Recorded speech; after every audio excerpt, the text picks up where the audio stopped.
오늘은 요한계시록 2장 8절로 11절의 말씀을 살펴보겠습니다. 8절로 11절의 말씀을 같이 읽겠습니다. 서머나 교회 사자에게 편지하라. 처음이며 마지막이요 죽었다가 살아나신 이가 이르시되 내가 내 환난과 궁핍을 알거니와 실상은 내가 부요한 자니라. 자칭 유대인이라 하는 자들의 비방도 알거니와 실상은 유대인이 아니요 사탄의 회당이라. 너는 장차 받을 고난을 두려워하지 말라. 볼지어다 마귀가 장차 너희 가운데서 몇 사람을 옥에 던져 시험을 받게 하리니 너희가 10일 동안 환난을 받으리라. 내가 죽도록 충성하라. 그리하면 내가 생명의 관을 내게 주리라. 귀에 있는 자는 성령이 교회들에게 하시는 말씀을 들을지어다. 이기는 자는 둘째 사망의 해를 받지 아니하리라. 아멘. 부활하신 예수께서 하늘로 올라가시기 전에 제자들에게 이렇게 분부하셨습니다. 예루살렘을 떠나지 말고 내게서 들은 바 아버지께서 약속하신 것을 기다리라. 요한은 물로 세례를 베풀었으나 너희는 몇 날이 못되어 성령으로 세례를 받으리라 말씀하셨습니다. 또 오직 성령이 너에게 임하시면 너희가 권능을 받고 예루살렘과 온 유대와 사마리아와 땅끝까지 이르러 내 증인이 되리라 말씀하셨습니다. 주님의 분부대로 제자들이 다 같이 한 곳에 모여 마음을 같이하여 전혀 기도에 힘썼습니다. 온 힘을 다해서 기도에 힘썼습니다. 그리고 드디어 약속하신 성령 강림이 있었고 모두 성령의 충만함을 받았습니다. 그리하여 교회가 탄생되었으며 그날부터 복음이 활발하게 전파되기 시작했습니다. 유대인들의 온갖 핍박과 박해 그리고 이방인들의 위협을 당하면서도 복음은 불길처럼 전파되어갔고 그것을 막을 자가 없었습니다. 예루살렘에서 사마리아로 안디옥으로 전파되었으며 안디옥에서 소아시아로 마게도냐로 그리고 로마로 전파가 되었습니다. 주후 90년경에 이르러 로마 제국 전역으로 복음이 확산되자 로마 정부는 가혹한 박해를 시작했습니다. 한편으로 교회는 이단과 세속화의 침투에 직면되었다라고 하는 사실입니다. 늘 외부의 박해와 또 내부의 공격, 영적인 공격이 끊이질 않았습니다. 이러한 시기에 사도 요한이 박해로 인해서 밤모섬에 요배되었습니다. 어느 주일 사도 요한이 성령에 감동되어서 놀라운 환상과 계시를 보고 듣게 되었습니다. 찬란한 영광 중에 나타난 예수 그리스도께서 사도 요한에게 너는 보는 것을 책에 써서 에베소, 서머나, 보가모, 두아디라, 사데, 빌라델비아, 라오디게아 7교회에 보내라 말씀하셨습니다. 그리고 이 7교회가 직면한 형편과 사정, 그들의 영적 상태를 기록하여 세상 끝날까지 모든 교회와 성도들이 어떻게 행하며 어떠한 모습으로 존재해야 할 것인가를 소상하게 말씀해 주셨습니다. 그러므로 모든 교회와 성도들은 7교회에 보낸 편지 내용을 반드시 자세히 상고하고 성령께서 하시는 말씀에 귀를 기울여야 할 것입니다. 지난주 우리는 에베소 교회에 대한 칭찬과 책망, 권면과 약속들을 통해서 값진 교훈을 얻었습니다. 오늘은 서머나 교회를 향하여 주신 말씀을 자세히 살펴보겠습니다. 먼저 서머나 교회의 지리적 역사적 배경과 시대적 형편을 알아보겠습니다. 서머나는 에베소로부터 북쪽 약 60km 정도 되는 곳에 위치하였고 당시 가장 안전한 항구 도시였습니다. 로마에서 인도와 페르시아로 가는 주요한 통로 역할을 하게 되어서 경제적으로 번창한 도시였습니다. 항구 도시들은 무역이 활발하기 때문에 번창하는 그런 도시였습니다. 당시 도시 계획에 의하여 건설된 도시로 넓은 대로 뛰어난 포장, 네모 반단 건축 구역으로 되어 있었습니다. 서머나는 아시아의 모든 도시 중에서 가장 아름다운 도시였습니다. 서머나는 문화 예술의 도시였습니다. 서머나는 동방의 어느 도시보다 로마에 충성한 그러한 도시였습니다. 로마가 세계를 지배하는 위치에 오르기 훨씬 전서부터 이미 로마에 충성했다라고 하는 것입니다. 주전 195년에 세계 처음으로 로마 신들을 위한 신전을 세운 것이 바로 이 서머나 도시였습니다. 서머나는 로마 황제 숭배의 중심지였습니다. 로마가 미트리다테스와 전쟁에서 로마군이 공경에 처했을 때 서머나 시민들이 자신의 옷을 벗어서 로마 병사들에게 덮어주었다라는 이런 기록이 있습니다. 이러한 연고로 서머나는 로마 제국 안에서 몇 개 되지 않은 자유도시가 되었습니다. 그래서 서머나 사람들은 대단한 자부심과 긍지를 갖고 있었습니다. 서머나 교회를 가리켜 말씀하시는 주 예수 그리스도의 칭호는 8절에 처음이며 마지막이요 죽었다가 살아나신 이라고 계시되었습니다. 이러한 칭호는 서머나 사람의 성격과 그 도시의 역사를 생각하게 하는 것입니다. 서머나 사람은 경쟁의식이 높고 최상의 지혜와 명예를 얻고자 하는 성향이 강했습니다. 그래서 요한은 서머나 사람들이 얻고자 하는 최상의 지혜와 명예는 처음이요 마지막이신 주 예수 그리스도 안에서만 얻을 수 있음을 말하고 있습니다. 서머나는 전쟁으로 폐허가 되었다가 다시 재건된 도시였습니다. 죽었다가 살아난 도시였습니다. 이러한 역사적 배경으로 인해서 예수님의 칭호를 죽었다가 살아나신 이라고 표현한 것입니다. 예수님은 9절에서 내가 네 환난과 궁핍을 알거니와 실상은 내가 부요한 자니라 자칭 유대인이라 하는 자들의 비방도 알거니와 실상은 유대인이 아니요 사탄의 회당이라 이렇게 말씀하셨습니다. 서머나 교회 교인들은 신앙 때문에 받은 외부적 핍박과 환난 가운데 있었습니다. 내가 내 환난을 안다라고 주님께서 말씀하셨습니다. 사도행전에 기록된 스데반 집사가 순교당하는 장면이 이 말씀을 잘 증명해 줍니다. 유대인들이 사람들을 매수해서 스데반 집사가 모세와 하나님에 대하여 모독하는 말을 우리가 들었다 하면서 백성의 장로들과 서기관들을 선동하여서 공회로 끌고 왔습니다. 공회에서 거짓 증인을 세워서 증언하게 했습니다. 재판이 이렇게 진행되면 율법에 따라 돌로 쳐 죽이는 사형 판결이 내려지게 될 것이므로 공회에 있는 모든 자들이 스데반을 주목하여 쳐다보았습니다. 놀랍게도 스데반의 얼굴이 천사의 얼굴과 같았습니다. 스데반이 성령이 충만하여 하늘을 바라보니 하나님의 영광과 예수님이 하나님 우편에 서 계신 것이 보였습니다. 사람들이 스데반을 돌로 치니 스데반이 크게 소리내어 말하기를 주 예수님 내 영혼을 받아 주소서라고 하였습니다. 스데반의 마음에 임한 위로가 얼마나 컸던가를 알 수 있습니다. 성도가 환난을 당하면 내가 네 환난을 안다라는 주님의 말씀이 우리에게 큰 위로가 됩니다. 환난을 제거해 주시거나 혹은 환난을 극복할 힘을 주시거나 주님께서 적절한 도움을 주실 것을 우리는 믿기 때문입니다. 예수님은 내가 내 궁핍을 안다라는 말씀도 하셨습니다. 그들이 겪는 궁핍의 이유는 그 당시 성도들이 처한 특수한 상황 때문이었습니다. 도시는 부자였는데 성도들은 가난하였습니다. 서머나 교회 교인들은 대다수 사회적으로 하층 계급의 사람들이며 노예도 많았습니다. 그 사회에서 기독교인들에게는 노동과 사업의 압력과 제한이 잇따랐고 상대없는 약탈과 파괴의 대상이 되었습니다. 핍박을 받은 겁니다. 이러한 외적인 이유뿐만 아니라 다른 이유도 있었습니다. 자발적인 이유들입니다. 재물을 모으려고 하지 않았기 때문입니다. 주님께 헌신하기 위해서 돈을 벌어야 할 기회를 포기하였기 때문입니다.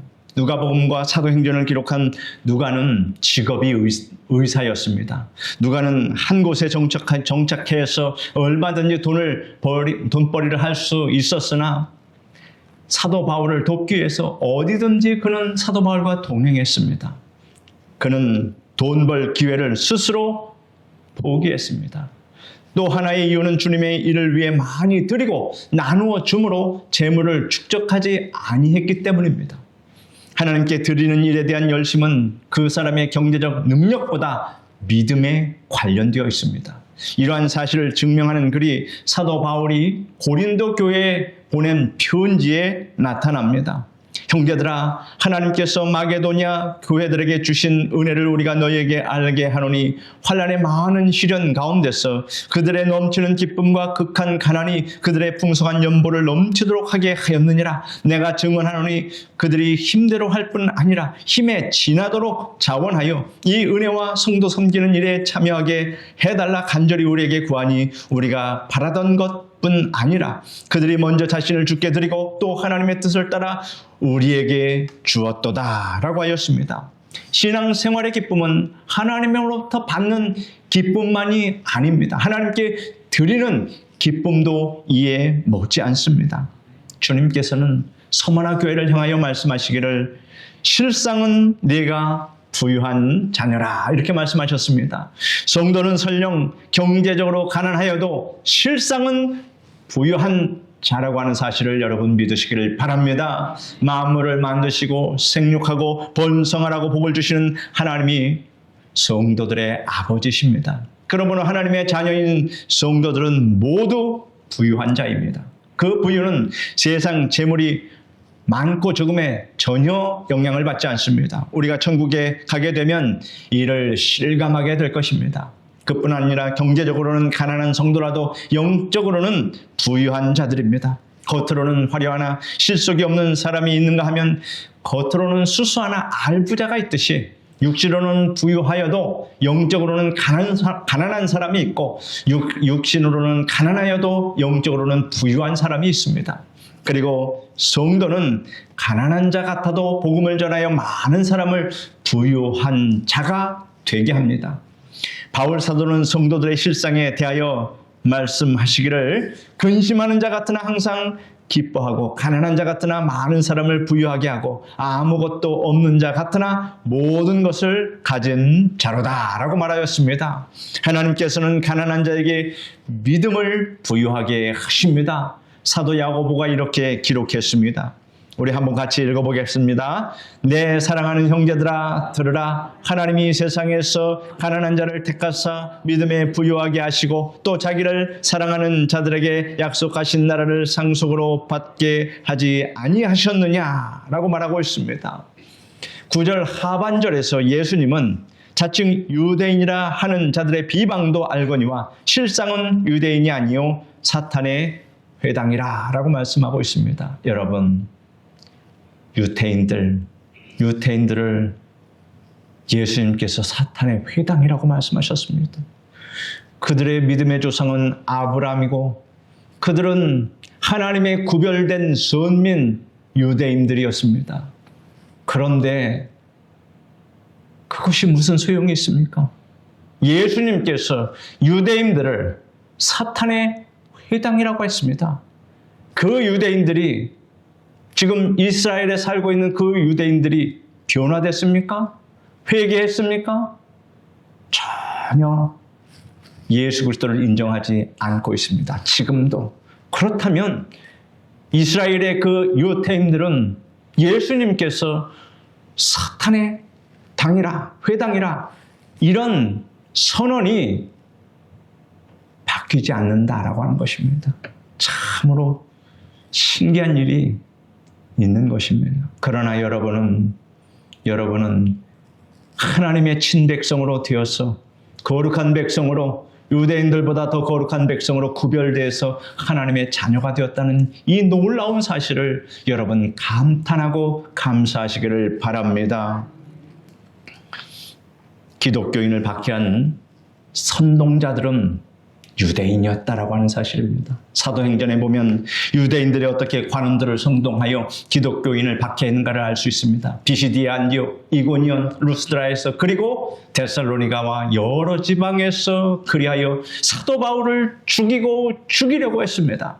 비시디아 안디옥의 경우를 보면 그들이 어떻게 그 나라 그 지방의 폭도들을 충동하고 관원들을 움직여서 기독교인들을 박해하였는가를 알 수 있습니다.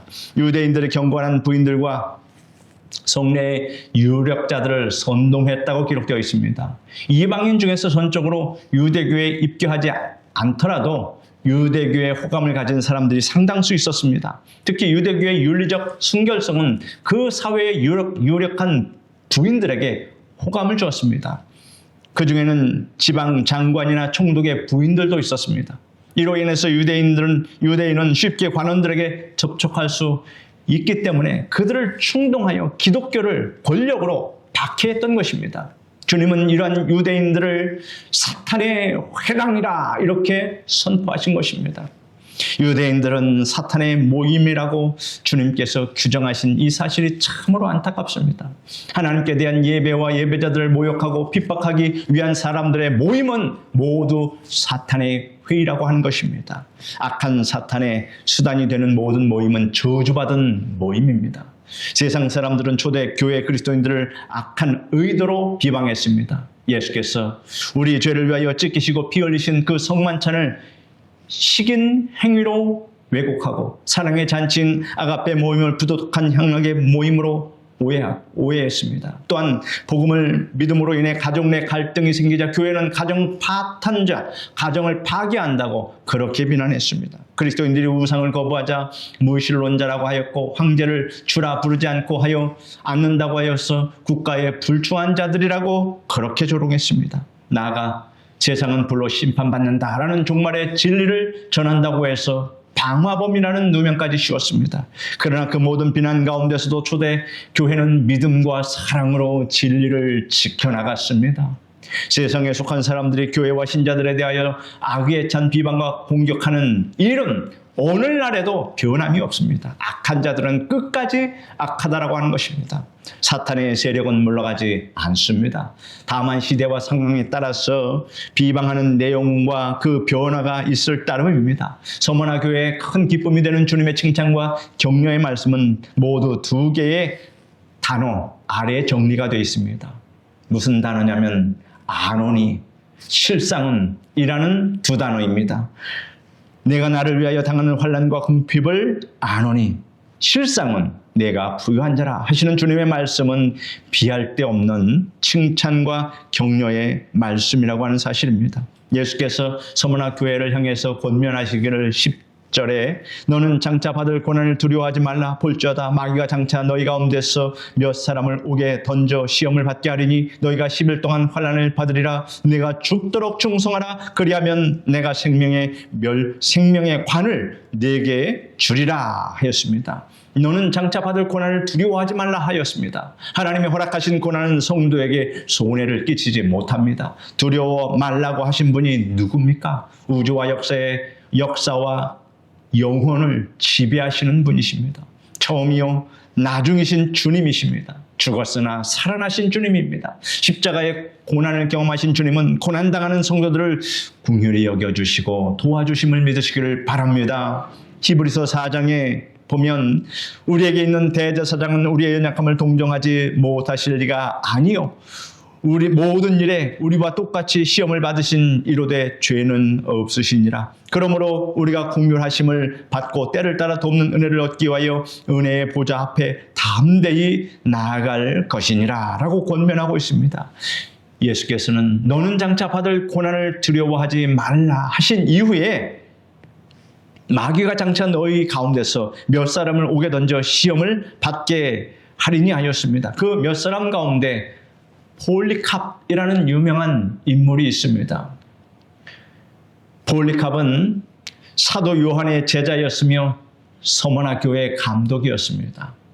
그는 주 155년 2월 23일 토요일에 순교당했습니다. 그날은 운동 경기 대회로 인해서 서머나는 인파로 들끓었습니다. 흥분한 군중 가운데 갑자기 외치기를 무신론자를 없애라, 폴리캅을 찾으라 하고 고함 소리가 솟아올랐습니다. 폴리캅은 기도 중에 이런 환상을 보았습니다. 베개가 자신이 베고 있던 베개가 불탄 것 같은 그런 환상을 보고 제자들에게 말하기를 내가 불로 태워질 것이다 이렇게 말하였습니다. 자신의 죽음에 대한 환상을 보았던 것입니다. 그의 은신처는 고문을 견디다 못하여 자백한 어린 노예로 인하여 알려졌습니다. 폴리캅은 체포하러 온 군사를 대접하고 1시간 기도 시간을 달라고 하였습니다. 군사 책임자도 폴리캅 감독이 죽는 것을 보기를 원치 않았습니다. 그래서 폴리캅에게 말하기를 가이사가 주가 되신다고 말하여 죽음을 면하라 이렇게 말하였습니다. 폴리캅이 원형 극장에 들어설 때 하늘에서 이러한 소리가 들렸습니다. 폴리캅아 담대하라 굳세어라 하는 소리가 들렸습니다. 총독은 폴리캅에게 가이사를 주라고 불러서 목숨을 건지든지 이를 거절하여 처형을 당하든지 마지막으로 양자택일의 기회를 주겠다라고 말했습니다. 가이사를 주라고 고백하면 그 한마디에 화형을 면하는 기회를 주겠다라고 하는 것입니다. 폴리캅은 총독에게 이렇게 대답합니다.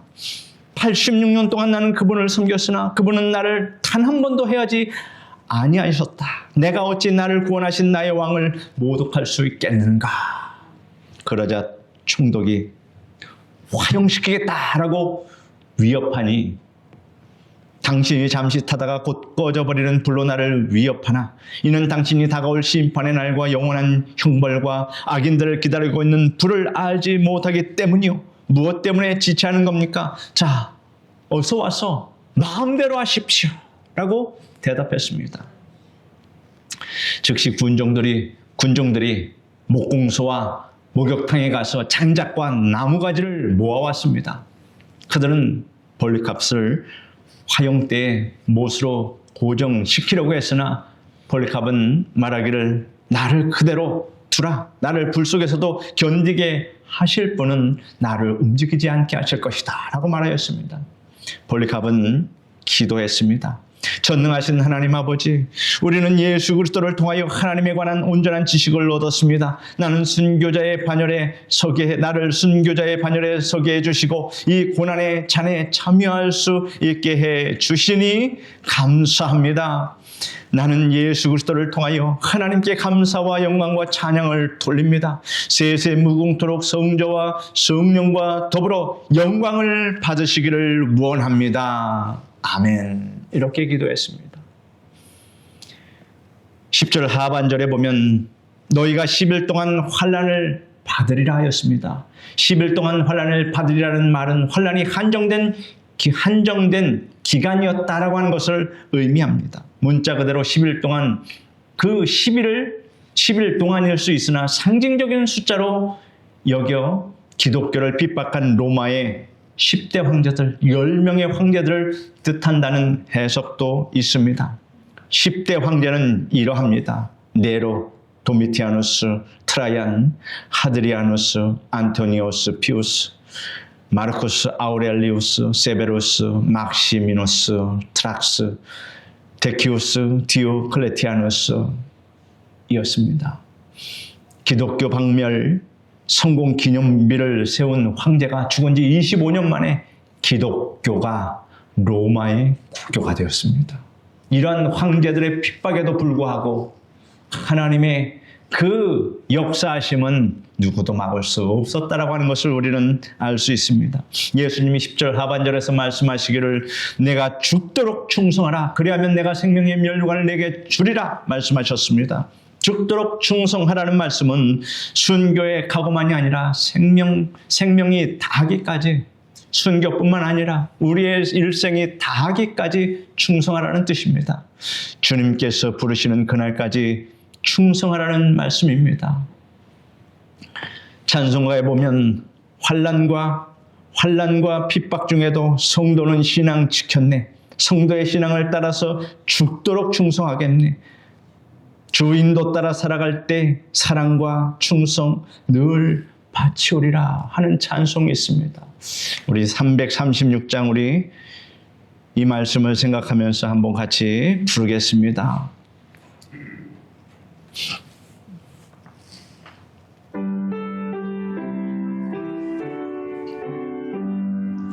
환난과 핍박 중에도 성도는 신앙 지켰네.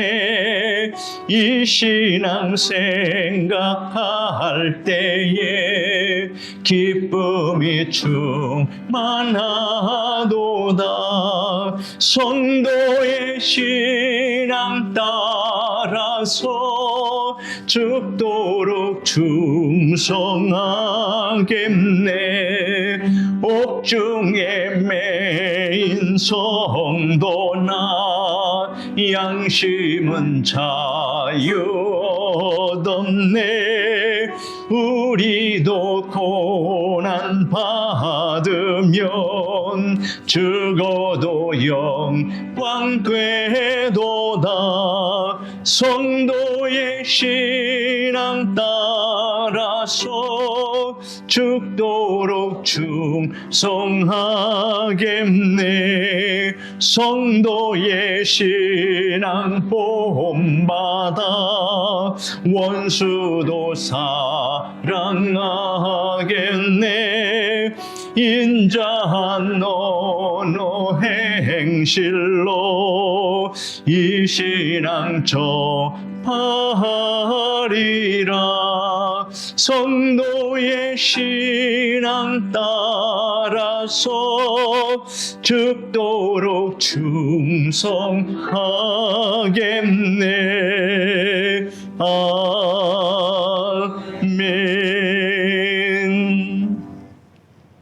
생명이 다하기까지 충성한 성도에게 주님께서 생명의 멸류관을 주신다고 하였습니다. 성도들은 장차 그리스도의 심판대에서 주님께서 주시는 멸류관을 받게 됩니다. 일생 동안 믿음의 경주를 한 성도, 하나님이 주신 한평생이라는 세월을 착하고 충성되게 주님을 섬긴 성도, 열심히 복음을 전한 성도, 믿음으로 인한 고난과 핍박을 감내한 성도를 위해 멸류관을 주신다는 이 약속의 말씀을 믿으시기를 바랍니다. 성경은 썩지 않는 멸류관, 자랑의 멸류관, 의의 멸류관, 영광의 멸류관, 생명의 멸류관, 그 멸류관에 대하여 기록해 놓았습니다. 예수님은 11절에 서머나 교회를 향하여 귀 있는 자는 성령의 교회들에게 하시는 말씀을 들을지어다 하였습니다.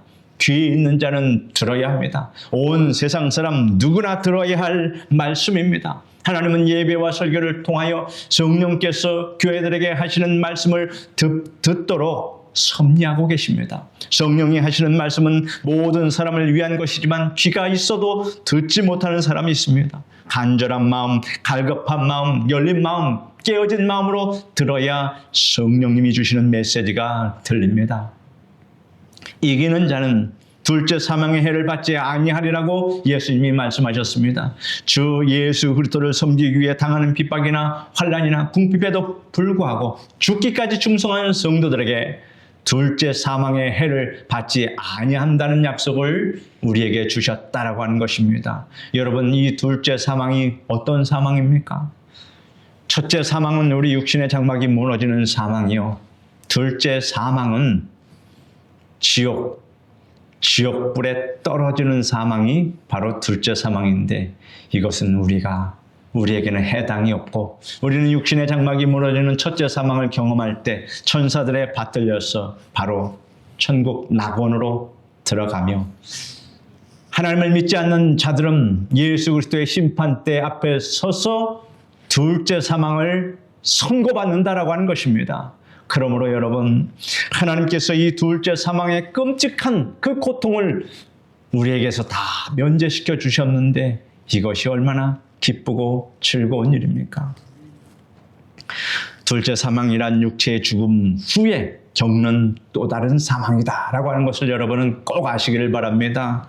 첫째 사망보다 아주 처참한 사망입니다. 불과 유황으로 타는 못에 던져짐을 받는 영원한 멸망이다. 궁핍한 중에도 충성하고 환난 중에도 충성한 서머나 교회에게는 단 한마디의 꾸중도 없었습니다. 할렐루야. 서머나 교회에 하나님께서 칭찬을 해주셨습니다. 꾸중이 없었습니다. 우리 사랑하는 성도 여러분, 주님께서 여러분에게 칭찬, 면류관 이것을 주시고 꾸중은 한마디도 안 해주실 수 있도록 여러분 죽도록 충성하시기를 바랍니다. 죽도록 충성하는 건 여러분 참으로 가치 있는 충성입니다. 낭비되지 않습니다. 서문화 교회는 궁핍과 환난이 신앙의 장애가 되지 않는다는 사실을 증명하는 본보기였습니다. 지난주 우리는 에베소 교회에 보낸 편지에서 주님께 대한 참 사랑의 감격과 열정을 가지라. 처음 사랑이 식어졌다 이렇게 책망했습니다. 그래서 처음 사랑, 그 감격과 열정을 가지라고 했습니다. 여러분, 그것은 또한 우리에게 주신 말씀입니다. 오늘은 서문화 교회에 보낸 편지에서 죽도록 충성하라 라는 말씀을 받았습니다.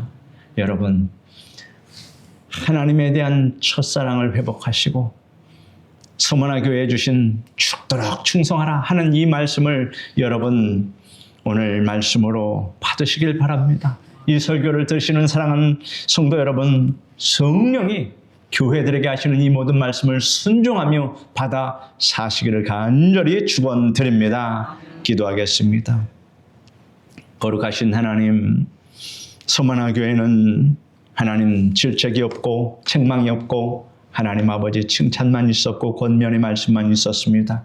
그 성도들에게 죽도록 충성하라는 이 권면의 말씀은 얼마나 감동스러운 말씀인지 모릅니다.